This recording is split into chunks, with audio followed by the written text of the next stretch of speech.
தமிழ்நாட்டில் பல்வேறு ஊர்களின் பெயர்கள் வழங்கப்படுகின்றன. அது எப்படி வந்துன்னு ஒரு சில ஊர்கள பார்ப்போம். முதல்ல சென்னை. சென்னப்ப நாயக்கர் அப்படிங்கிற ஒரு நிலக்கிழார். அவர் சென்னையில பெரிய வியாபாரி. அவருடைய பெயர்ல சென்னைப்பட்டினம் அப்படின்னு அமைக்கப்பட்டதா பிற்காலத்தில சுருங்கி சென்னைன்னு வந்துருச்சு. அடுத்து இப்ப சேலம்னு சொல்றோம். சேலம் அப்படின்னா சைலம். அதாவது சேலம் மாவட்டத்த பார்த்தீங்கன்னா சுத்திலும் மலைகள் இருக்கும். சைலம்னா மலை. அப்ப மலைகளால் சூழப்பட்ட ஒரு பகுதி தான் சேலம். அதனால சேலம் மாவட்டம் அப்படின்னு சொல்றாங்க. இப்ப ஈரோடுன்னு எடுத்துக்கங்க. ஈரோடை. 2 ஓடைகள். அந்த ஈரோடு நகருக்குள்ள பார்த்தீங்கன்னா 2 ஓடைகள் ஓடிட்டுருக்கு. ஈரோடை அப்படிங்கிறது தான் ஈரோடு அப்படின்னு சுருங்கிருச்சுங்க. அடுத்தது நாமக்கல். நாமகிரி தாயார். அங்க போனீங்கன்னா ஆஞ்சநேயர் கோயில் இருக்கும். நாமகிரி தாயார் கோயில் இருக்கும். அவங்களுடைய பெயர்ல தான் நாமகிரி அப்படிங்கிறது அங்க ஒரு பெரிய மலை இருக்கும். அப்ப அது கல். நாமக்கல் அப்படின்னு பேர் வந்ததுங்க. இப்படி ஒவ்வொரு ஊருக்கும் பேர் இருக்குது. இப்ப மதுரை அப்படின்னு எடுத்துக்கிட்டிங்கன்னா மதிரை. மதிரைன்னா சுற்றிலும் சுற்றுச்சுவர். வலுவானது. எதிரிகள் உள்ள நுழைய முடியாத அளவுக்கு சுற்றுச்சுவர் இருக்கும். அதனால மதுரை அப்படின்னு பேர் வச்சாங்க. திருநெல்வேலி அப்படின்னா திருநெல்வேலி. ஒருத்தர் சிவனடியார் என்ன பண்றாரு, நெல்ல காய போட்டு ஈஸ்வரர்ட்ட சொல்லிட்டாருங்களாம்.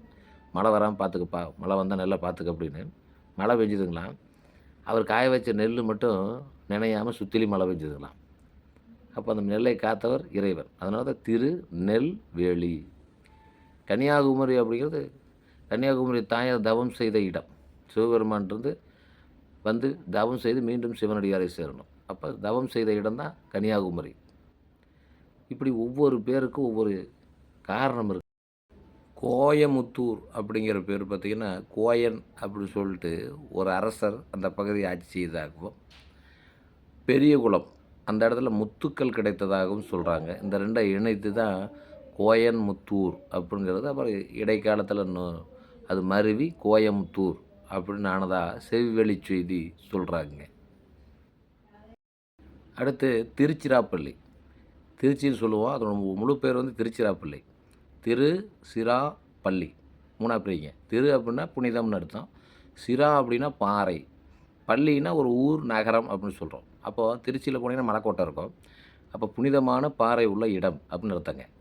அல்லது இன்னொரு விதமா சொல்றாங்க சில பேரு. திரிசரா அப்படின்னு சொல்லிட்டு ராவனுடைய மகன் வந்து இந்த குகை, திருச்சி மலை குகை இருக்குல்ல, அதில வந்து தவம் செஞ்சாரு. தவம் செஞ்சு சிவபெருமானை வணங்குனாரு அப்படினால அது திருச்சிராப்பள்ளின்னு வந்து சொல்றாங்க.